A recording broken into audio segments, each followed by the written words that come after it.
เคยฝิ่งเป็นกูต้องโลน่ะอืมนั่งแต่พอแม่นั่งไปแล้วกินข้าวเสร็จแล้วแม่นั่งอยู่โต๊ะเตาโลนั่งตากแดดอยู่เนาะเอาโอ้บอกเข้าทาวะเอาโต๊ะน้อยลงมานั่งล่าง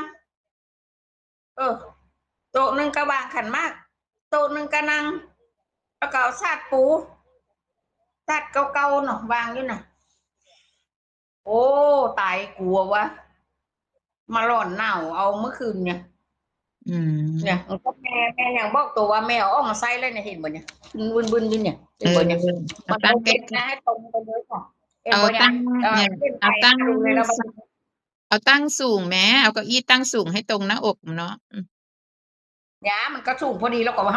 ใส่ที่คนเนี่ยแม่เอาโต๊ะคนเนี่ยโต๊ะนั่งเนี่ยเออหั่นน่ะก็เอามาใกล้ๆแล้วก็เป่ามาเหยไปทรมานเฮ็ดหยังไอไอมากระพงพุ่งมันก็มีความอุ่นไงเนี่ยเมื่อคืนตอน3 ทุ่มอีก4 ทุ่มไปยอดใหญ่อีกประมาณ4 ทุ่มไปปลายเมื่อคืนยอดใหญ่อีกก็ซัวที่นอนก็มุ้งก็ได้อืมทำบ่แย่ถ้าพอแดมนึงแม่ก็บอกมาเพราะว่าแม่ใส่แล้วไงโอ้โหมันกินไฟหน้าดูเลยเดี๋ยวบอกให้คนโอ้ย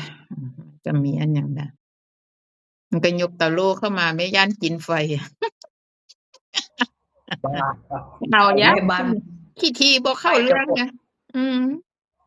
มันขี้ทีดอกอันทำไมแต่ก้นก็อันยาเด้อละพอมนกระดังไฟนั่งกินไฟอุ่นกันแล้วก็เข้ามาเด้อละเออคิดอะไรยากมากมายมีบรรเทาให้แล้วบ่ใส่ก็บ่รู้สิว่าจังใดล่ะเนาะใช่ทุกปีเลยให้มันคักๆแล้วเขาก็ใส่ตัวเนาะพอประเด็อืนประนึงมเสี่ยมาคัดที่อย่างละอืแต่มเสี่ยแล้วมันก็เป็นสิวอุ่นแล้วนะในที่นอนถ้าเกิดว่ามันเย็นตอนเข้าไปก็ไปเปิดเป่าแป๊บหนึ่งให้มันอุ่นในผ้าแล้วก็ได้แล้วก็เออเปิดเป่าแม่คิดว่าแม่คิดว่าถ้ามันหนาวจะจัดนะแม่คิดว่าจะเอาเข้ามุงแล้วทีนี้แม่จะเอาโต๊ะอันที่แม่ซื้อนะอืมมาตั้งข้างอย่าแล้วก็เอาผ้าทับองค์คุณอย่าเนี่ยให้มันนั่งยาวแล้วก็ควมให้มันพอดีกับเฮานะอย่าแต่แม่อืมแปลเองเนาะมันก็ต้องซัดเฮ้ยช่วยเหลือตัวเองอะเนาะหันหน้าจอดีๆตรงๆเด้อก็ช่วยเหลือตัวเองนะไม่มีลูกน้องแขกอย่าเว้าคือนั่นแหละกลับไปทุกข์ยากลูกก็นำกันเนาะ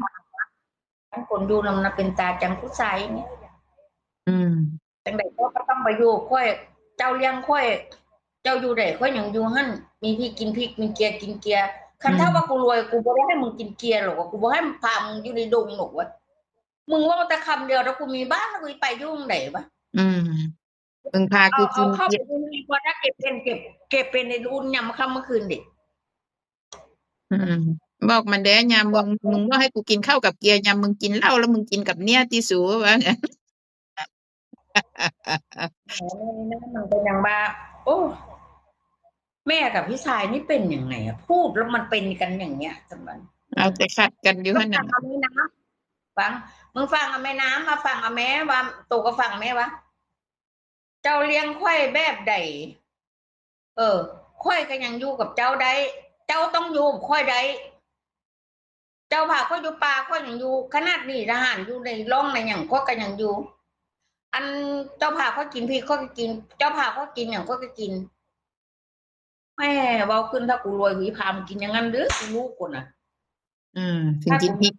กินพริกกินเกลือมึงก็ใหญ่มาจนปันนี้ก่อว่าที่บ่มีพริกมีเกลือมึงบ่ใหญ่มาต่อปากต่อคำกูเลยบ่ว่ามันเด้อ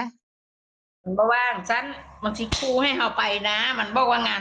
แบบว่าหุ่นไปหุ่นมามันสองทางแล้วอืมันบอกคิดมว่าแม่กูแล้วแม่กูอ้ามน้ำอุ่นตรงใด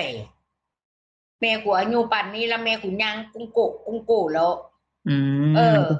มันก็ร่วเรียนเรามกันเราไปเที่ยวกระบอกให้เฮ็ดกระบอเฮ็ดเอาสะโคกไปกระบอเฮ็ดกันอย่างกระบอเป็นจากอย่างเอ้ยจเขามลูกชายคิดว่าแล้วทีนี้เลยให้มันได้ฟังนะฟังเอาแม่กสิอยูของแม่สิดอกพอเป็นบ้านแม่ตายตรงนี้อย่างตรงนี้แล้วแต่เขาอีมาเบิงแล้วแต่ให้อีมาเบิงอืมันบ่ตายมลูกเดียวถ้าไหลตายนี่หมายความว่าแม่บ่มีกรรมกับลูก อันใดเอาย่านเขาฮอบเข้าไปอยู่ให้นำเฮ้อเว้าจั่งซี้อ้าวแมวบ่ไปแล้วความอบอุ่นก็บ่มีเนาะทั้งหมาทั้งแมวว่าเฮ้ยสกปรกอ่ะ เอ้ยคักหลายนะ ก็ตรงๆที่แล้วแม่อืนี่ให้แม่มเป็นพูดดังมากกว่าอย่าดังมาพานกว่าอย่าเออบ้านเขาบ้านเจ้าของติบ่ได้แล้วเนาะบ่ได้บ่สะอาดแต่ให้มันเป็นสักเป็นส่วนบ่ใช่ว่าไปนั่งจมูกบ่สบายใจอื่นเข้าบ่หลงล่าเอ้อืยกับปลาร้านะ มอืมบอกตรงๆให้เข้าใจเมย์เว่าจ่าแจ้งเลยบ่เอา